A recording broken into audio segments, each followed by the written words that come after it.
Catholic News Roundup is brought to you in part by PewSitter.com, your online Catholic newspaper for the third millennium, CatholicMediaCoalition.org, in line with the Church, online with the world. And TheAmericanCatholic.com, politics and culture from a Catholic perspective.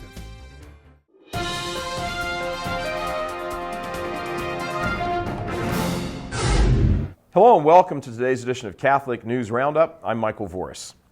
Military chaplains denied religious freedom. Obama is threatening to court-martial military chaplains who speak out against homosexuality. You heard right, court-martial them, regardless of their constitutional rights to free speech and religious liberty. According to the website CatholicCitizens.org, Christian chaplains who comment on the disordered nature of homosexual acts can be accused of harassment and could face disciplinary action or expulsion from the Army for voicing religious views outside the context of their ministry. During a recent briefing, chaplains are being told that their religious conscience, quote, doesn't matter, and that they, quote, do not have the right to refuse duty or duty assignments based on a moral objection to another's sexual orientation. Since Obama eliminated the Don't Ask, Don't Tell policy, Army officials are saying that the appropriate circumstances for the expression of religious belief is only within the physical confines of their chapel. Last fall, over 60 military chaplains wrote a letter to Obama expressing their concern that the repeal of Don't Ask, Don't Tell would limit their ability to authentically fulfill their individual ministries. Pro-marriage demonstration turns ugly. Demonstrators at Brown University were peacefully praying and singing in defense of traditional marriage when approximately 250 students gathered to challenge the demonstrators with their support of same-sex unions and abortion. Here's just a sample of the events at the demonstration. 4, 6, 8, get your head out of state! 2, 4, 6, 8, get your head out of state! 2, 4, 6, 8, get your head out of state! 2, 4, 6, 8, get your head out of state! Police became concerned about the growing threats of violence as some students spat in the faces of the pro-traditional marriage demonstrators. The demonstration was organized by a group known as the TFP, the letters standing for Tradition, Family, and Property. Muslims demand death penalty for Quran burning. 2 Christians have been killed in Pakistan in response to a Quran burning ceremony held by controversial pastor Terry Jones in Florida.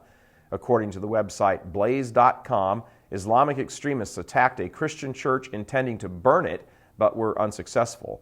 Instead of torching the church building, they burned a few copies of the Bible and turned their rage on the congregation, killing 2 of the members. Christian churches in several cities have also been vandalized as radical Muslims threaten more violence if the United States government does not sentence the Florida pastor to death for burning a Quran. It's estimated that nearly 97% of Pakistan's citizens are Muslim.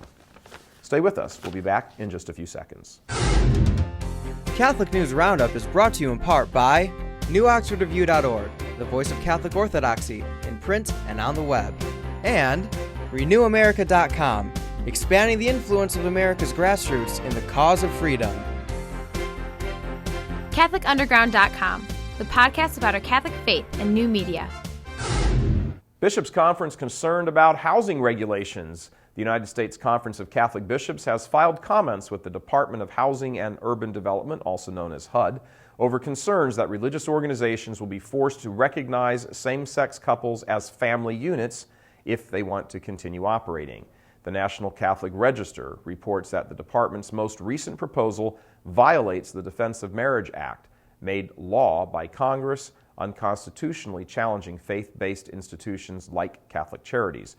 The General Counsel of the USCCB, the Bishops' Conference, says, quote, "It is especially imperative given their large role in meeting the housing needs of the poor, elderly, disabled, and others, that such faith-based and other organizations not be required as a condition of participating in such programs to compromise or violate their religious beliefs," end quote. Last year, over 500,000 people received housing assistance through Catholic Charities. And lastly, Mass at York Minster. After an absence of some 460 years, almost 5 centuries, the traditional Latin Mass has returned to England's historic York Minster. celebrated on the Minster's high altar. Permission for the Roman Catholic Mass was arranged in cooperation with Church of England officials from the cathedral. The Mass was planned to coincide with the national pilgrimage in honor of St. Margaret Clitheroe, a 16th century saint who was crushed to death for hiding Catholic priests in her home. The traditional Latin Mass drew over 700 faithful to York Minster and was accompanied by a Schola choir singing composer William Byrd's Mass for 5 voices. I'm Michael Voris. Thanks for tuning in. Be sure and tune in tomorrow for your daily dose of Catholic News Roundup right here on RealCatholicTV.com. And be sure and check out The Vortex today, where we talk about college students wanting to fight for the faith. Thanks for tuning in. Be sure and tell your friends about us. And as always, God bless you.